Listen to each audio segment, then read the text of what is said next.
Assalomu alaykum. Yana bir bor bizni bilganlar, meni bilganlar biladi, bilmaganlar o'zi biladi. Biz avlodimizda ota-bobolarimiz Bag'dod tumanida qanday yashab o'tganligini shu taniganlar, shu Bag'dodliklar bilishadi. Meni qanaqaligimda men bilan birga o'qiganlar, men bilan birga xizmat qilgan, ishlagan meni sinfdoshlarim, qarindosh urug'larim, yaqinlarim, mahallam biladi meni qanaqaligimni. Bizda oilada, biz avlodda xiyonatkor, vatanni sotganlar chiqmagan. Hammasi Xudoga shukr, iymon insofli, halol pok yashab o'tishgan. Xudo xolasa biz ham shuna harakat qilamiz. Halol pok yashab o'tishgan. Chet ellarda ishlab, o'zimni o'qdan cho'qqa urib, pul qilib, shu vatanga xizmat qilaylik deb tadbirkorlik qilamiz desak o'xshamadi. O'zimizda ham ayb bor, sharoit yaratib berdik bizni talon-taroj qilishlari uchun,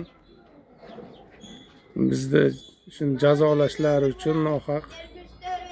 Endi sizlardan yana bitta iltimosim bor, shu meni eshitib turgan mansabdorlar. Yo'q joydan bo'ynimga qarz qo'yib, taqiq qo'yib qo'ygansizlar O'zbekistondan chiqishga. Shu taqiqlarni yechib bersalar, mana chiqolmayapman necha yildan beri. Bitta O'zbekistonda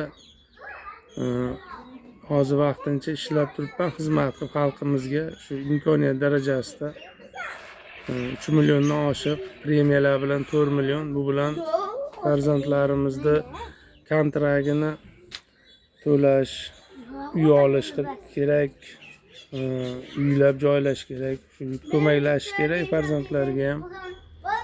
Bunga yetkazib bo'lmaydi. O'shanga shu taqiqni yechib bersalaring, chiqib qilgan xatolarni qilmasdan ishlab kelib chet elda endi uy qilib, bola chaqamizni o'qitib, uylab joylaymiz. Buni tadbirkorlik qilmaymiz.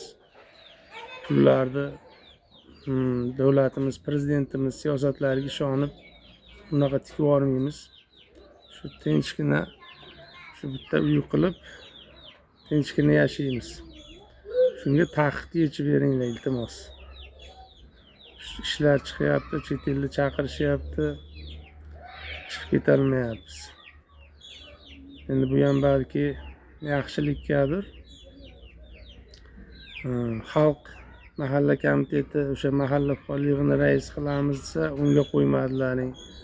Jinoiy javobgarlikka tortilaring, saylovlarni o'tkazmadilaring, yillar davomida sudlar o'tkiz desa ham. Endi xalqqa xizmat qilaylik dedik.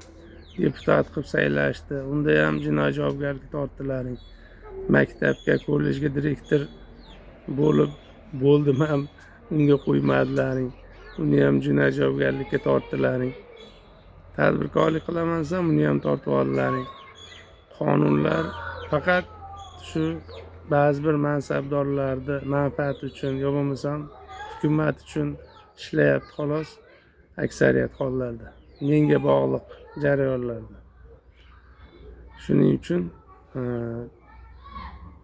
shu ishlab o'z yoshim sekin katta bo'lyapti. Tinchgina farzandlarni boqib, o'qishlarini, kontragini to'lab, uy olib, hovli qilib, uylab joylab, nevaralarni bir vaqtini ko'rib yashash niyat.